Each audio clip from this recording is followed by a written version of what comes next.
नमस्कार बच्चों, आप सभी का स्वागत है स्मार्ट स्टडी चैनल पर। तो मैं आप सभी को वर्ण सिखाने जा रही हूँ। तो आप लोग वर्ण को बहुत अच्छी तरह से सीखना। वर्ण भाषा की सबसे छोटी ध्वनि होती है जिसके टुकड़े नहीं किए जा सकते। वर्ण जो होती है वो भाषा की सबसे छोटी ध्वनि है। भाषा की क्या है? सबसे छोटी ध्वनि है जिसके क्या नहीं किए जा सकते? टुकड़े। जिसके टुकड़े नहीं किए जा सकते। नहीं किए जा सकते।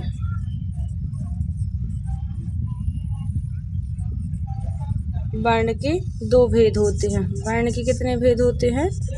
दो भेद होते हैं। कौन कौन से? आप सभी को पता होगा, स्वर और व्यंजन।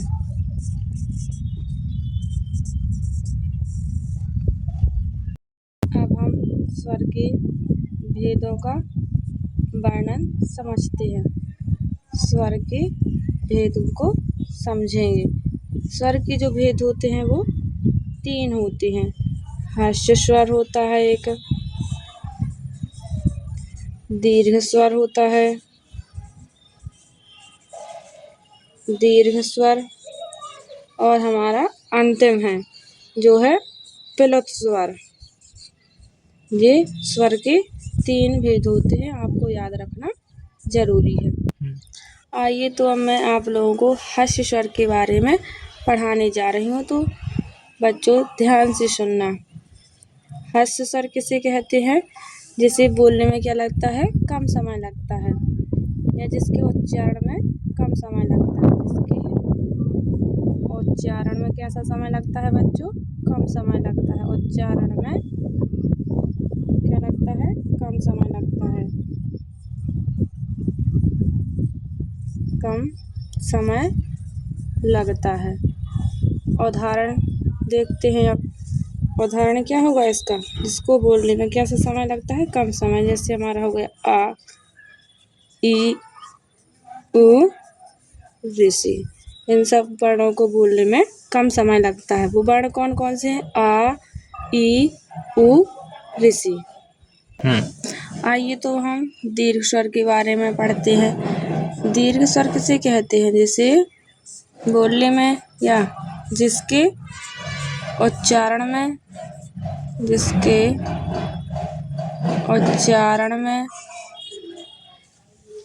हर्ष स्वर से अधिक समय लगता है। जिसके उच्चारण में हर्ष स्वर से कैसा समय लगता है बच्चों?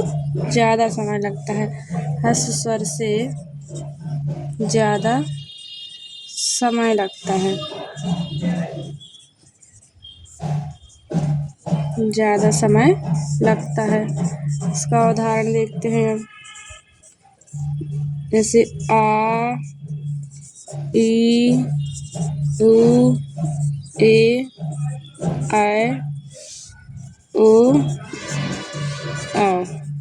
कौन कौन है हमारे? आ, ई, उ, ए, ऐ, ओ, औ। अब हम किसके बारे में पढ़ेंगे? प्लुत स्वर के बारे में। प्लुत स्वर किसे कहते हैं? जिसके उच्चारण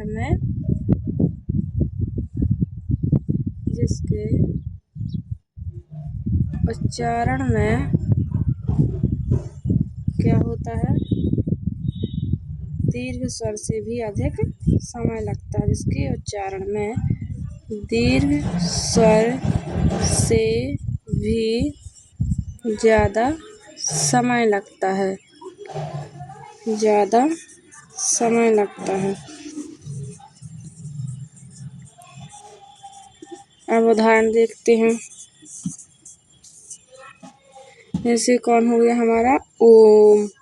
ओम को बोलने में अधिक समय लगता है। अब हम किसके भेद पढ़ेंगे? व्यंजन के भेद पढ़ेंगे। तो व्यंजन के भेद कितने होते हैं? 3 होते हैं। कौन कौन से? स्पर्श व्यंजन। कौन व्यंजन? स्पर्श व्यंजन। फिर हमारा दूसरा है अंतःस्थ व्यंजन। अंतःस्थ व्यंजन। एक हमारा हो गया ऊष्म व्यंजन।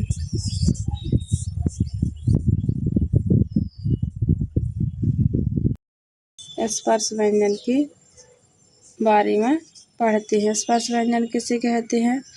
जब जीभ मुख के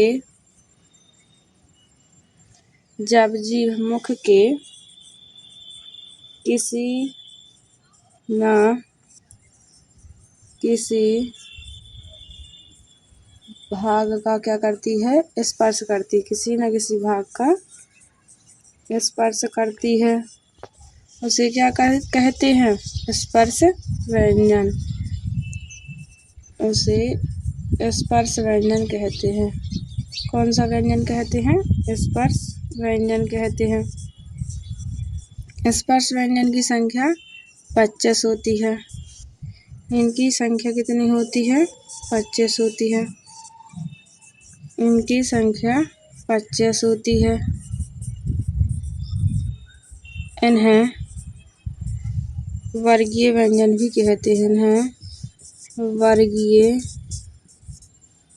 व्यंजन भी कहते हैं।